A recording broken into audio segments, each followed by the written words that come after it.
تخيل تبقى بتقاتل عشان بند في عقدك، وفي لحظة كل حاجة بتضيع بسبب تبديل واحد. حسام غالي نجم خط وسط منتخب مصر راح توتنهام. في عز تألقه كان عامل بند في عقده لو لعب 30 ماتش ياخد مكافأة ضخمة والعقد يتجدد تلقائي بشروط تريحه.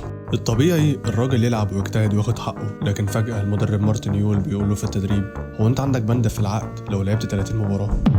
حسام غالي اتصدم، يعني ايه المدرب يعرف حاجة المفروض سر بينه وبين الإدارة؟ المفاجأة رئيس النادي بنفسه بلغ المدرب ما تخلوش يوصل للرقم ده عشان ما ياخدش المكافأة. ومن اللحظة دي غالي دخل فيلم رعب، يلعب ماتش يتألق يرجع الدكة تاني من غير سبب. وهنا حس حسام غالي ان في حاجة مش مفهومة، لحد ما جه ماتش بلاكبيرن غالي نزل بديل ولعب كام دقيقة وفجأة يتبدل تاني. ساعتها بقى حصل الانفجار، قلع تيشيرت ورمى على الأرض ومشي من غير ما يبص وراه، والناس كلها قلبت عليه. في النهاية حسام غالي كان خاطئ، بس ظلم النادي خلاه يعمل أكتر من كده.